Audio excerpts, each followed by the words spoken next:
Assalamualaikum warahmatullahi wabarakatuh.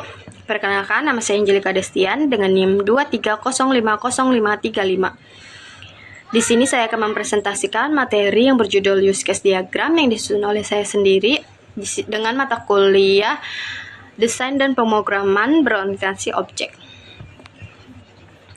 Seberapa penting use case dalam use case diagram? Beberapa di antara teman-teman mungkin bertanya mengenai seberapa penting use case diagram dibuat. Dalam pembuatan UML, use case diagram adalah komponen utama yang tidak boleh terlewatkan. Dengan begitu, kamu dapat menyimpulkan bahwa use case diagram merupakan suatu yang penting dalam pembuatan UML. Apa itu use case diagram? Use case diagram adalah suatu dari berbagai jenis diagram UML, Unified Modeling Language, yang menggambarkan hubungan interaksi antara sistem dan aktor. Use case dapat mendeskripsikan tipe interaksi antara si pengguna, sistem, dengan sistemnya. Tentunya use case diagram merupakan sesuatu yang mudah dipelajari. Langkah awal untuk melakukan modelan tentu perlunya suatu diagram yang mampu menjabarkan aksi aktor dengan aksi sistem itu sendiri, seperti yang terdapat pada use case diagram. Nah, di sini pun ada fungsi dari use case diagram sebagai berikut. Yang pertama, berguna memperlihatkan proses aktivitas secara urut dalam sistem. Yang kedua, mampu menggambarkan proses bisnis, bahkan menampilkan urutan aktivitas pada sebuah proses.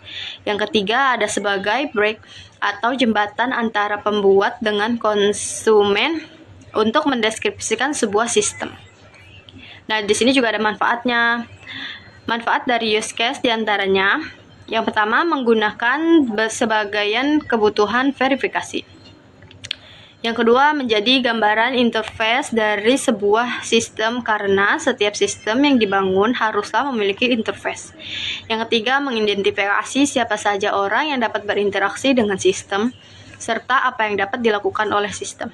Yang keempat, memberikan kepastian mengenai kebutuhan sistem sehingga tidak membingungkan.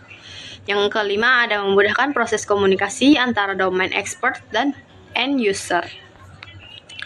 Apa saja komponen use case diagram?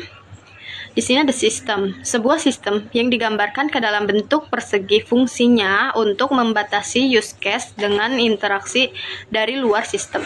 Sistem pada umumnya diberikan label yang sesuai, namun umumnya sistem ini tidaklah diberi gambar karena kita tidak terlalu memberikan makna pada sebuah diagram. Yang kedua, ada aktor.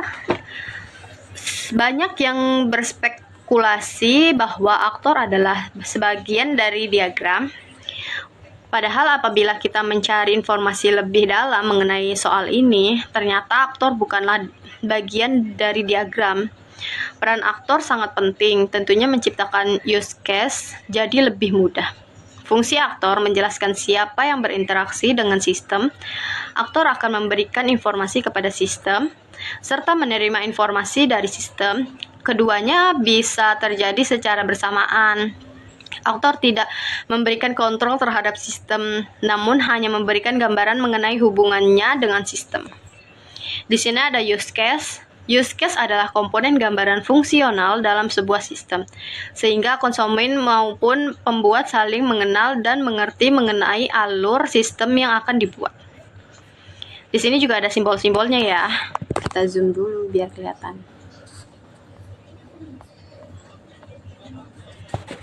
Di sini ada aktor mewakili peran orang, sistem yang lain atau alat ketika berkomunikasi dengan use case.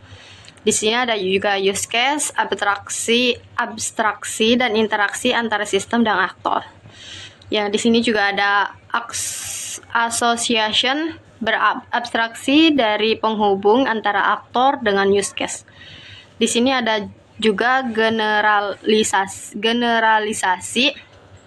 menunjukkan spesialisasi aktor untuk mendapatkan partisipasi dengan use case. Di sini juga ada include, yang menunjukkan bahwa suatu use case seluruhnya merupakan fungsionalitas dari use case lainnya. Di sini juga ada extend menunjukkan bahwa suatu use case merupakan tambahan fungsional dari use case lainnya jika suatu kondisi terpenuhi. Beberapa aplikasi untuk membuat use case. Untuk membuat use case diagram, tentunya kamu membutuhkan tools atau aplikasi. Berikut ini adalah beberapa aplikasi yang bisa kamu gunakan. Yang pertama ada Draw.io, dan yang kedua ada Star UML. Yang ketiga ada Visio, dan yang keempat ada UMLED. Nah, sekian presentasi dari saya. Wassalamualaikum warahmatullahi wabarakatuh.